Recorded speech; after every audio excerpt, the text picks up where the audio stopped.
Hey everyone.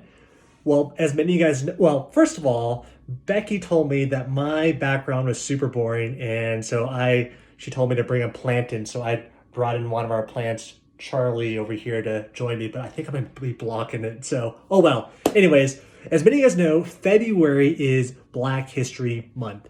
And during this time, we look back at many heroes like Rosa Parks, Martin Luther King Jr., Thurgood Marshall.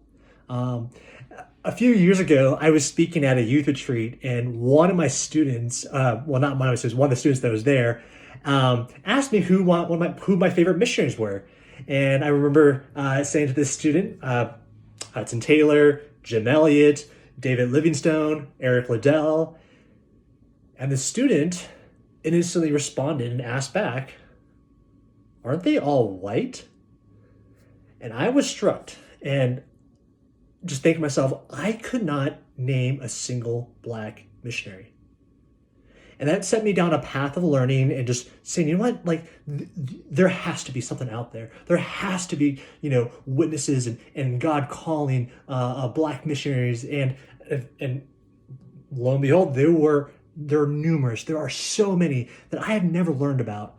And so in this week's update, I wanted to tell one story, actually. And his name is John Stewart. And it's not the former host of The Daily Show, but John Stewart was born in 1786 in Virginia. And the story goes that as he approached adult years, John actually moved from Virginia to Ohio.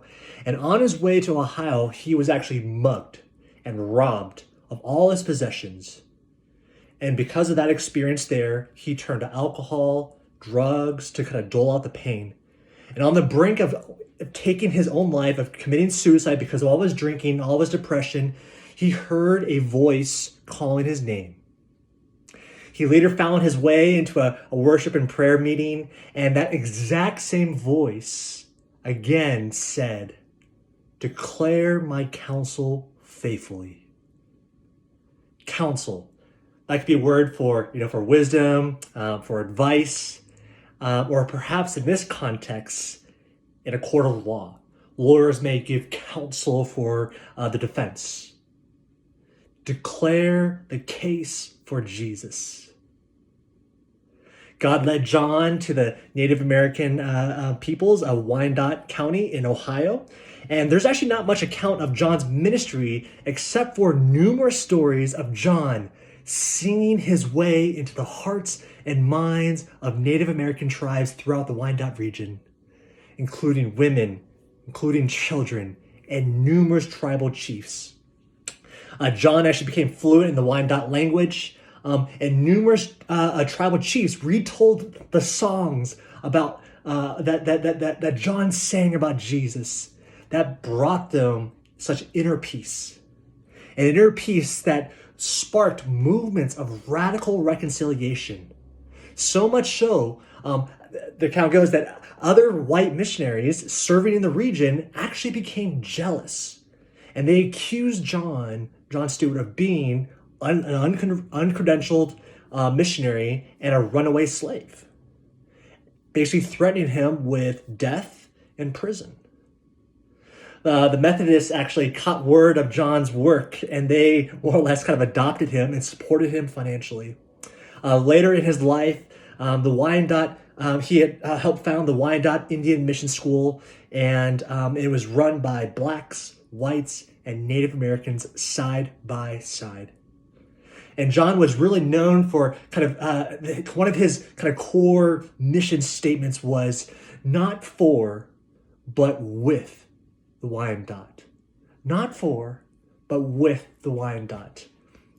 And in my role as the director of advocacy here at OMF, we've been looking for ways and spaces where we can do missions not for, but with the Black church.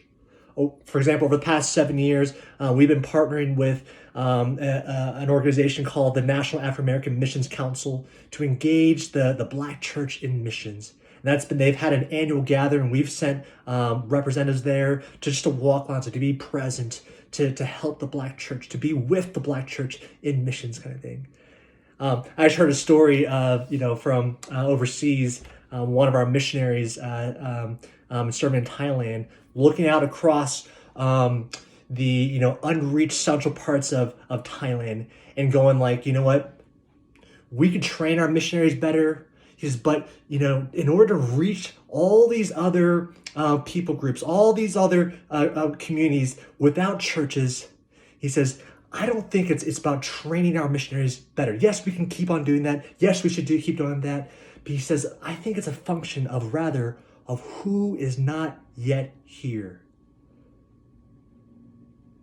And that's something that just really compelled me and says, you know what? The unreached world requires the whole church to bring the whole gospel to the whole world. And so, so during this month here, maybe I'll start sharing a few other stories of some Black missionaries. You can be praying for us as we look to engage the Black church and missions amongst East Asia's peoples, in East Asia and right here in the United States as well. So I know this one went a little longer than I thought, but hope you guys are all doing well, and we'll talk to you guys next week. Bye.